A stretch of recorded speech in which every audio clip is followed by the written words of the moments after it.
and comes away from it in company with the grey horse Speculateur. These two set a steady tempo through the first couple of furlongs. In third place is your even money favourite at the off, Perro, and that one is being tracked down the inside by Clone Cross. Back then in fifth position we got Moonquake, and then Delusion of Grandeur is one behind, and the back marker through the first three furlongs is Robin's Jet. So the seven runners travel along now, midway down the back straight. Still a furlong and a half or so before they'll be jumping at the next fence, and out in front is Last Round, followed in second place by Speculateur. They make the right-handed turn towards this fence, with in third place Owen O'Brien on Clone Cross, and then Rob James on Perro. Delusion of Grandeur matches strides for fifth position alongside Moonquake, and then put to bed at the back of the field as they come to this next fence is Robin's Jet. So the seven runners begin to turn now back into the home straight. They'll soon be facing the first of a line of three fences up the home straight, and Last Round, Jamie Scallon is the one who's in front, followed by Barry O'Neill on Speculateur. Rob James is third on Perro, who's slightly hidden on the outside. After these, in fourth place is Dara Higgins. He's aboard Moonquake. And then on that one's inside, Owen O'Brien on Clone Cross. Back then to find in sixth position is Robin's Jet and Bertie Finn, and the back marker is Luke Kelleher on Delusion of Grandeur. So through the lollipop stick with two circuits remaining, 10 more fences to jump, the first of those coming up quickly. And Last Round, half a length in front from Speculateur away from that fence. In third place is Perro, and then Moonquake for Michael Murphy's team is in fourth. On that one's inside is Clone Cross. So they're at the fence on this side of the track. Last Round lands just in front from Speculateur. In behind they're stacking up with Perro, Clone Cross and Moonquake, and the two beside each other at the back of the field are Delusion of Grandeur on the inside of Robin's Jet, who's in the lime green jacket with the royal blue sleeves. Out they go towards the end of the backstraight section,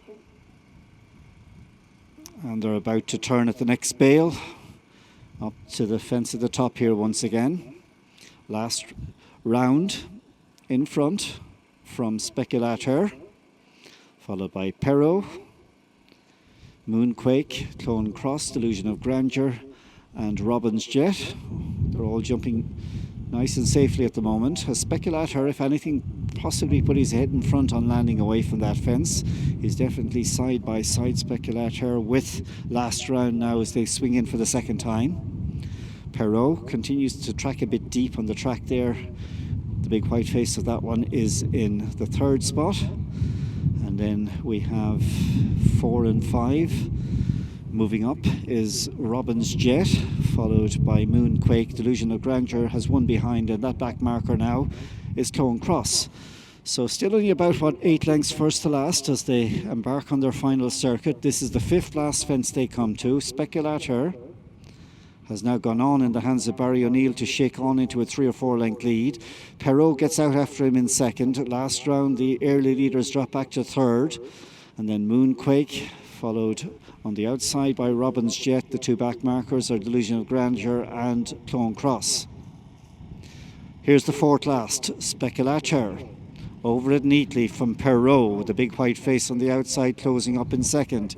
These two now from running on into third for a few squeezes there is Robin's Jet. Last Round continues to hold its position. Back in fifth place then is Delusion of Grandeur. About to start backpedaling and under pressure is Moonquake, and finally in last place is Clone Cross. So as they enter the final half mile with 3 to jump, Speculateur by half a length from Perro, a length or so back to in third place for Robin's Jet. And then last round and a break to Delusion of Grandeur, Losing Touch or Clone Cross and Moonquake. On to the third last fence. It is Speculator with challenging now. Pero, Speculator. They're up by 2 lengths from in third place. Robin's Jet. They're turning for home and Pero strikes the front, goes on by a length. Now from in second place is Speculator. Staying on in third is Robin's Jet, but Pero now goes on. Races a bit wide there, gives the others a chance as they come now down to the second last. It's Pero over. He's down. He stepped at it and fell. And Pero's exit leaves Speculator in front. From in second place is Robin's Jet. Here they come now to the final fence. Speculator up and over it safely. It's a double on the day. Barry O'Neill and Colin Bowe team up for the grey Speculator, going to win by 5 or 6 in the end. Robin's Jet was second. Third home, Delusion of Grandeur. One other finisher, Clone Cross. Pleased to report down at the second last, Rob James is on his feet and just looking to see where the loose horse is. I think we need a vet immediately, please, to the infield there on the entrance to the home straight.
Calling acting stewards to the way 10, please. Calling acting stewards to the way 10, please.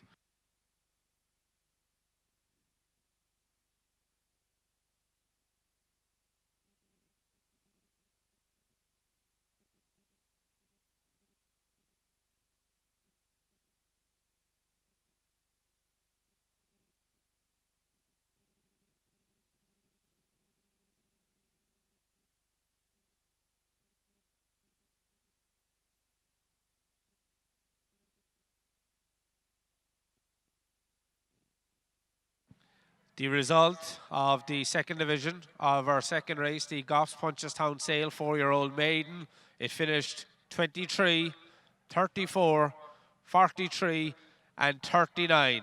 Once again, it finished 23, 34, 43 and 39.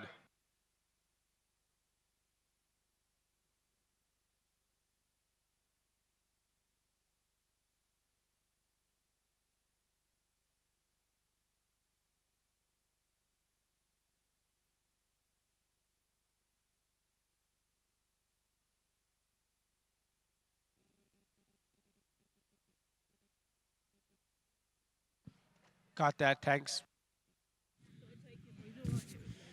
Ladies and gentlemen, if you are missing a dog, Harry, please come to the weigh tent where you can collect them. We just need all dogs on leads, please. So a dog named Harry. Just going back to the previous race, the distances were as follows: 9 lengths, 15 lengths, and 9 lengths. Distances again: 9, 15, and 9.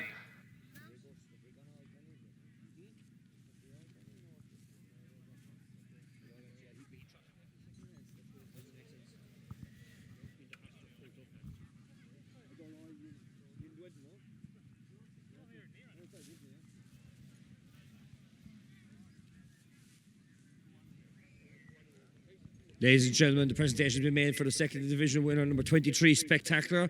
There is a stewards inquiry ongoing, but we are going to speak to the winning trainer, Colin Bowe. I know the second last you were left in front, but finished out the race pretty well. Yeah, listen, we probably got a better look. I'd say Rob looked like he was going for home. But here, listen, you need a little bit of luck. And it was a massive improvement from his first son. Say he wasn't healthy the first day. So yeah, we're delighted with that. What's his background? Where did he come out of? He came out of France as a 2-year-old. He's not for sale. He's going to go racing with somewhere with Gordon, I'd imagine, or Henry de Bromhead. Okay, and he'll be going straight there, or have you another plan in mind before he travels up there? No, he'll go home for a break now, and he'll go back in there maybe next August to that. Okay, Colin, well done. Good man, thank you. It's a quick double on the card for Colin Bowe, and just a reminder, folks, there is a Stewards inquiry.